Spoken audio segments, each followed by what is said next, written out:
What square? Which term square? Velocity. Velocity square. Okay, next person please. Lawrence B. Hess. What is the formula for Reynolds number?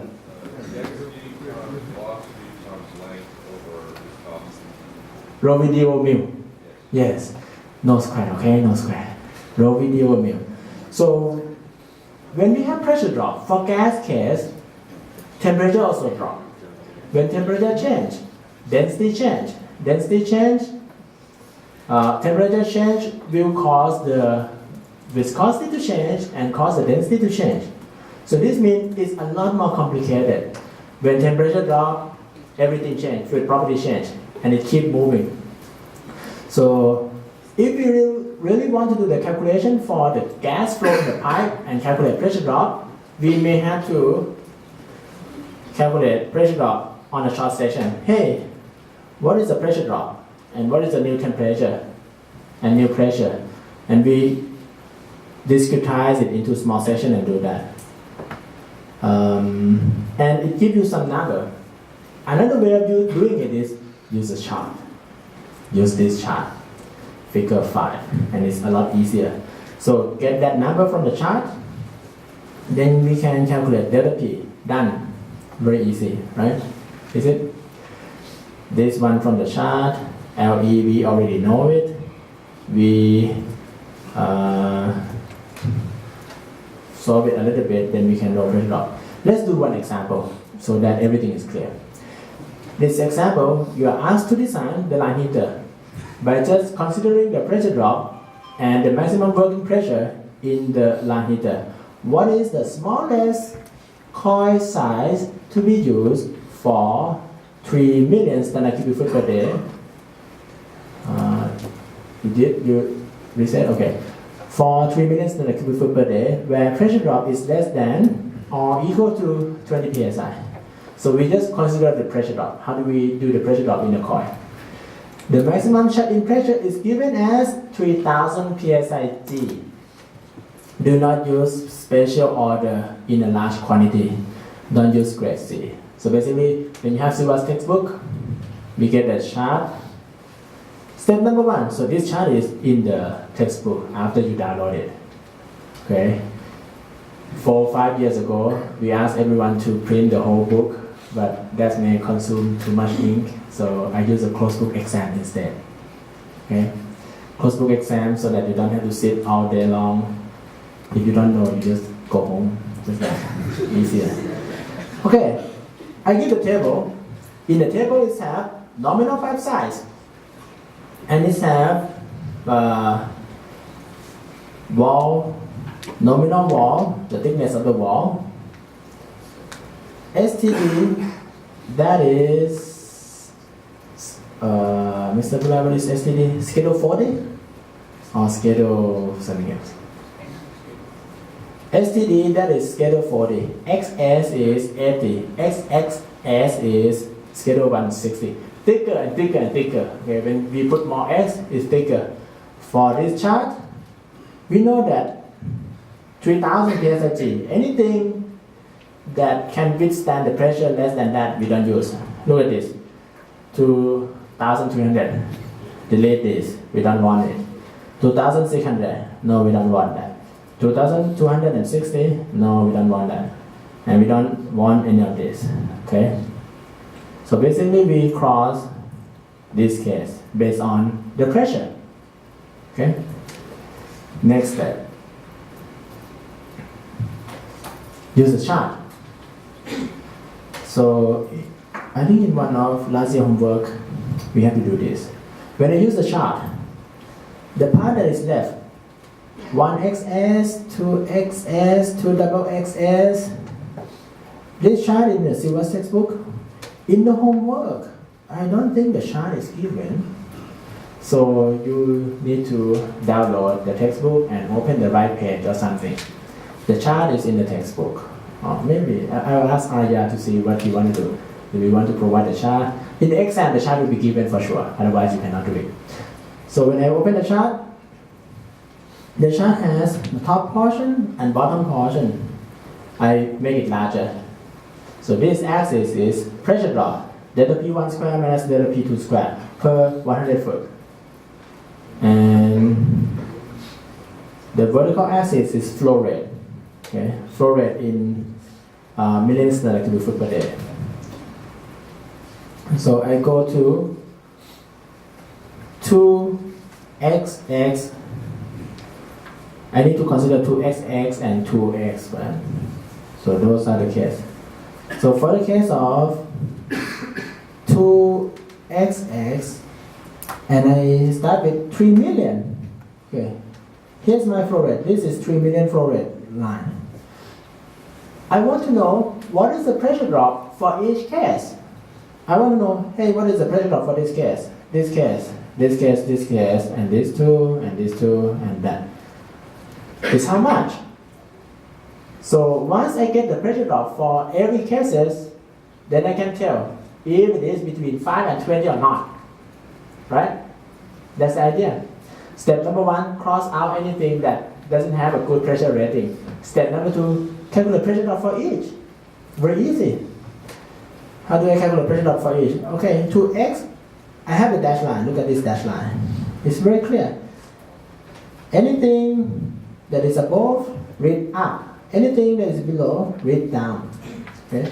So for 2xx, I read up. Get that value. Triple X, 2.5 inch. Yes, triple X, 2.5 inch. I think it's one of our candidate. And then we read up. Okay, 1 inch X heavy. 1 inch X heavy is one of the candidate, right? But it said here read up, so I read up. Okay. And another portion of the graph, I have 3 double X, I read down. 2 standard, this is the line for 2 standard, I read down. And another one is for 2x heavy, I read down. I get the value, delta P1 square, P1 square minus P2 square per 100 foot. Question? Question? No question? No question for me. Okay, I try to get pressure drop for every cases. Who don't know how to read log scale? Who know how to read log scale? Log scale. Rollins? Oh, Rollins I asked you already. Roy T. Ho. Roy, how do you read log scale? Can you do it?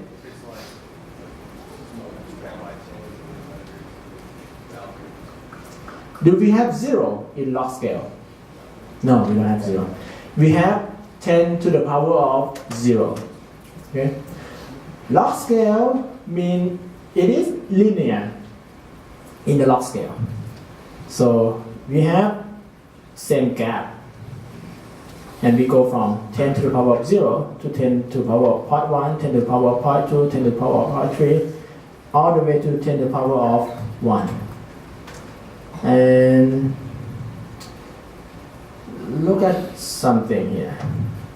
Middle of the log scale is about 3 something. So when on the log scale, so this is from 1 to 10. When we look at the middle, middle is not 5. Middle point is not 5. Middle point is like 3 point something. Okay, 3.3 or something. So middle point is less than 5. That is on the log scale. Once you know how to read it, then I get the reading value P1 square minus P2 square. And I have the value. Look at this. I have 336, 586. How do I get that many digits from reading the graph? Is it possible? Is it? Can you do it? No? Oh yes. Look at how I did it. Okay. 336 something, that is 1 inch, right? For the case of 1 inch, read up. Okay. 1 inch, this thing, I go up, I reach that point. I know that it's about somewhere between 100,000 and 1 million. And I know that from here to there is a log scale. I can use a ruler to do the measurement. How many centimeter from this point to that point? Okay? And how many centimeter that cover the whole range? Okay? And I know that at that point is 10 to the power of 5, and at that point is 10 to the power of 6. So let's say this length is 4 centimeter and the total length is 10 centimeter. It's not true, but okay. So this means this part is 5 plus 5.4, 10 to the power of 5.4, right? This part. Make sense? So if I measure the whole distance, let's say it's 10 centimeter, and I measure this distance, it's just 4 centimeter. And I know that that part is 10 to the power of 5, and that part is 10 to the power of 6. The part in the middle, not quite at the middle, but it's 40%. 40% from 5 to 6 is 5.4. So that point will be 10 to the power of 5.4. And you use calculator and you get that number. That's how I get that many digits. Okay? Easy, right? Just have to have ruler. And you need to know that it's linear. The exponent move linearly. Okay? The exponent move linearly. Alright, I get the value. And then I check. Oh, that's P1 square minus P2 square. I can calculate P1. Oh, I know P1, I can calculate P2. I use this formula. I already know P1. I get that from the chart. I can calculate P2. Given that I know equivalent length. How much is the equivalent length? Equivalent length, how do I do that? 100 feet. 100 feet.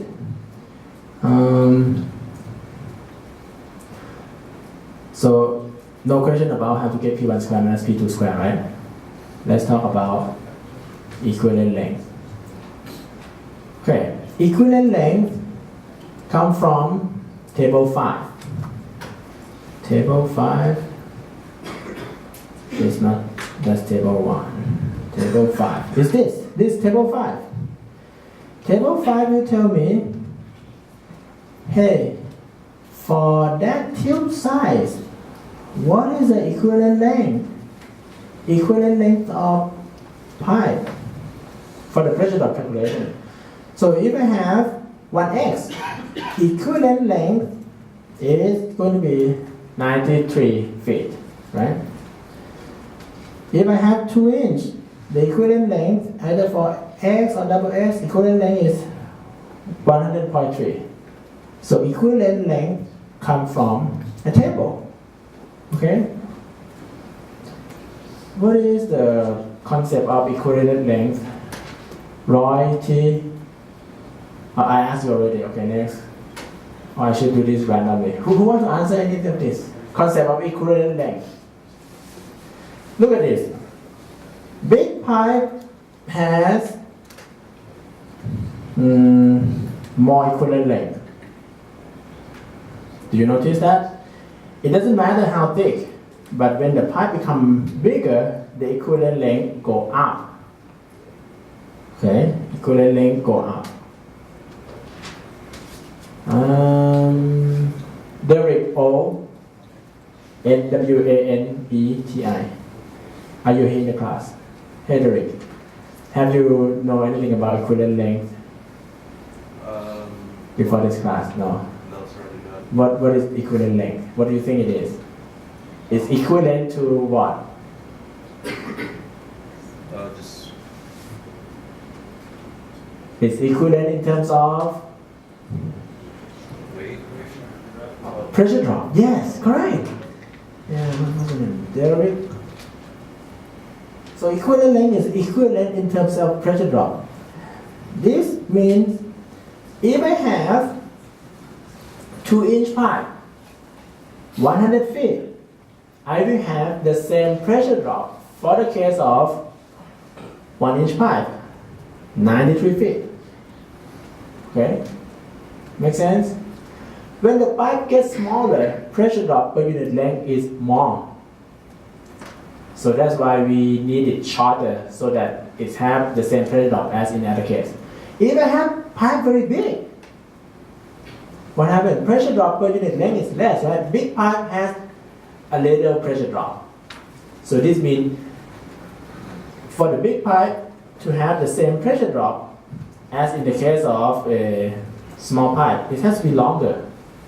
That's the concept. And we will do more equivalent length calculation later. But for now, we just get the equivalent length from the table. Okay, that's equivalent length. Once we have the equivalent length, I put it into that equation for each case. Then I calculate pressure drop for each case. Okay, so I can tell, hey, if I have 1x, I do this in Excel because it's many cases, and you can do this in Excel too. Okay, not during the test, of course. I get delta P of 52 psi. Too much. 2.5 triple X equivalent length. There are two kind of equivalent length. When I go to 2.5 triple X, sometimes I have two number. Look at this, two number. Why do I have two number, Derek? Why do you have two number? I mean, I'm guessing they have two numbers as there's two different sizes. Two different sizes? Like two sizes. Oh, two different sizes. Like It's different product, of course. It's different product. Look at this. 2X or double X, sometimes I can have different size. Yeah, I think so. So I put the size in.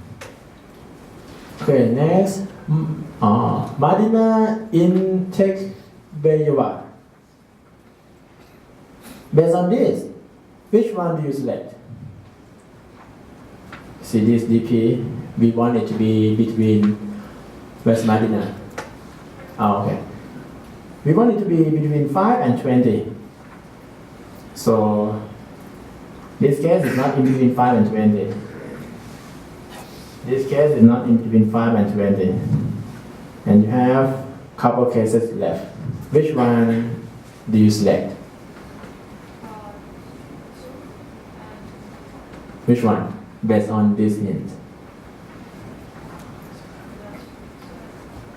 2x? Yes. We select the smallest one that works. Because the smaller pipe is cheaper than the bigger pipe. Is it correct? Yeah. Okay. Smaller pipe is cheaper than bigger pipe. So you select the smallest one that works. To select 2x size. Maybe no. 2x size is smallest size that works. What about 5? Okay, let's go back. The recommendation is between, in this question we want pressure drop to be less than or equal to 20 psi. It doesn't tell about 5 and 20. Actually, if you have a pressure drop, small pressure drop is good. 5 to 20 is just the range. Okay. But when we do the calculation, anything that is cheapest and work, we select that one. Okay. Is something wrong with that? 1 inch have enough pressure rating, but delta P more too much. Smaller size that work. Maybe I have to put one more X something. For equivalent length equal to 1000, 2x give 13.3 psi pressure drop. We have to do with number of tubing too. Okay. You see this one? For 2-inch X and double X equivalent length, we have many. It's not just one number. Okay, we have several numbers for equivalent length. Let's take a look. Do I have that? I have equivalent length for 2-inch, 2-inch, another equivalent length, 2-inch, another equivalent length, another number for 2 inch, another number for 2 inch, another number for 2 inch. So I have several numbers for 2 inch. For the case of 2 inch, I have several numbers. Okay. This number has to do for the fact that they not come with the same length. Number of tube. So if I have 14 tube and I have 18, more tube means longer, right? More tube means longer. But the calculation that I showed you previously is just one case, or maybe just 2 cases. So we need to consider the length. How do we know the length? When do we need the longer tubing? Is that when we need more heating?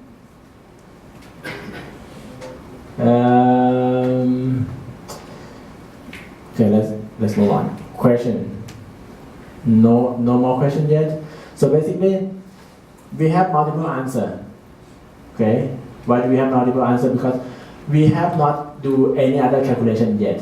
Heat transfer calculation will tell us about the length we need. For this case, we just consider the pressure drop.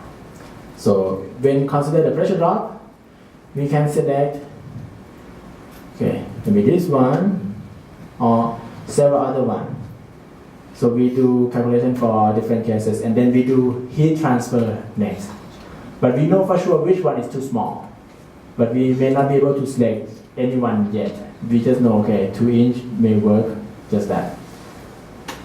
Okay, another example, gas flow rate of 3 million standard cubic foot per day, gamma 0.7, inlet pressure 200 psi, G, line pressure 750, shut-in pressure 3000, single pass coil, heat from 71 to 125, okay, as done previously.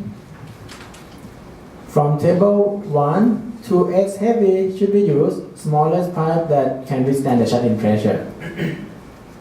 So this has to do with the length of the pipe too. Yes, of course you have this. On the last thing you were talking about, pressure drops, look up them.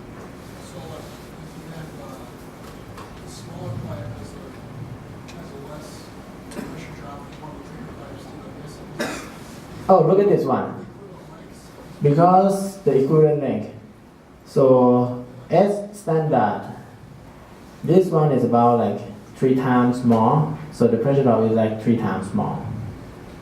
This is just the way to tell what is the expected pressure drop.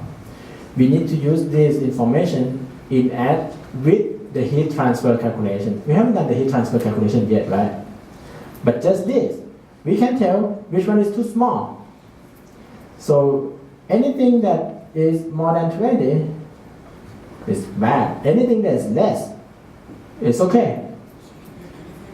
It can be anything in there, but we need to do heat transfer calculation to nail down which one. Okay? Or to tell, we just do the pressure drop. We have to do erosional velocity too.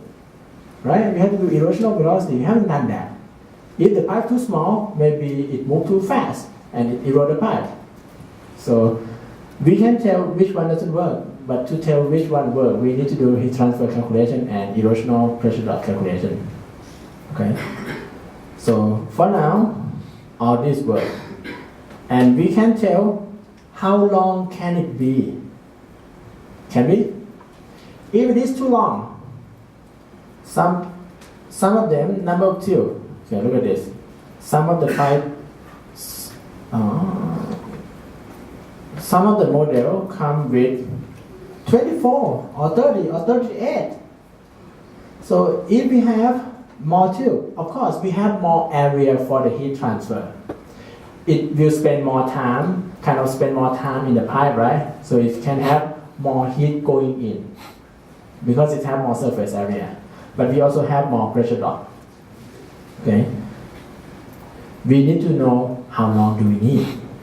Okay? To know how long do we need to use this L equation. This one. So once we do the pressure drop consideration, we just know which one doesn't work, but we don't know which one should be used yet. Next we do heat transfer calculation. Okay. I give the same thing over and over again so that we don't have to change much. So for heat transfer consideration, I have to use figure 3 to calculate U value. Let's go back. Let's say we decide to do the case of 2 inch. So heat transfer consideration for 2 inch will be this, right? 3 million standard cubic feet and 2 inch schedule XX heavy or 2 inch X heavy, which is a dashed line. So we go up from there and we get the value of U value, overall field coefficient. What do I do next after U value? U value multiplied with T sub M, multiplied with area. That will give me Q, right? Heat transfer. So that is the heat that will go into the gas. Okay? So overall field coefficient tell us about heat from water into the pipe, right? So I get it already. It is 94, right? It is 94. We did it already. No question, do we? How do we get that 94 thing? Rico Jaramillo. Hello, Rico. How do I get that 94? Do you still remember? You showed us, didn't you? What do we need to do before we get that number 94? We select the pipe size, right? Okay. And okay, once we get 94, we assume the water temperature in the bath. After I assume the temperature in the bath, I need to know how much is the inlet gas temperature and gas outlet temperature. Rico, how do I get the gas inlet temperature and gas outlet temperature? Measure it? Measure it? No. We have to do all this before we buy the line heater. There's nothing to measure. We use what chart? Do you still remember the chart that had the curve like this and we go like that, constant enthalpy chart? Let's go back a little bit. How do we know how much we heat? We use this chart, right? It coming in at 71 and we know that we have to heat until 125. You recall this? Yes. From this, everything kind of linked together and you see the number, they are the same, right? So this problem is a one big problem. So we know that we need 3000 BTU per hour and we need to heat from 71 to 125. That's how much we need to heat. We don't do any measurement, okay? No measurement. So from this chart, we know what we need to heat. From what temperature to what temperature. And then we use the pressure drop calculation to try to find out what is the pipe size that is okay. And I found that 1 inch is too small, so I don't use 1 inch, I use 2 inch. But there are several 2 inch cases, so I select 2 inch X. When I know the pipe size, I get the U value. U value is from the chart. With these two values, I can calculate log mean temperature difference, right? T sub M. Do you still remember the formula? Log mean temperature difference? This one, log mean temperature difference. Once I have log mean temperature difference, then I put it in the formula. I assume water temperature to be 180. Okay, that's the assumption. So when it coming in, at inlet is 71. When it going out, it's 125. So I use the formula to calculate T sub M, then I get that. Then I can plug this in or use the chart, figure 4, to read the temperature. Silvers use 80, but I get that number. If you use figure 4, I don't know what figure 4 reading, you get 80, but okay, let's skip that. Just stick with this T sub m. With T sub m, we can do Q equal to U, A, T sub n, right? To calculate heat requirements. We know the area. Q equal to 300,000. Who else? Sokun Ko. Sokun Ko. How do I get 300,000? How did I talk about it, or I never talk about it? Yes or no? Yes. Yes. Did you learn it? We get it already. If you recall from this thing, this graph, we go from 71 to 125, and this delta, that is power per mole, right? And we get 900 power per mole, and last week 900 power per mole, I can convert it to 300,000 BTU per hour. 300,000 BTU per hour is from this 300 BTU per hour. That's the Q value. So what we are about to do is to get the area of the heater. I get the area 40 square feet. Then I can tell, hey, if I want that area, okay, where's the area? Tube size, coil area square feet. I need 40, so this thing give me enough. Make sense? So when I know the coil area, I can select the one that's this one I cannot use, the area is not enough. Make sense? Then I may have to do erosional velocity again. Okay? Questions? Oh, a lot of questions. No question? Come to me after class, or I will put something similar to this in a homework so that you can see everything all at once.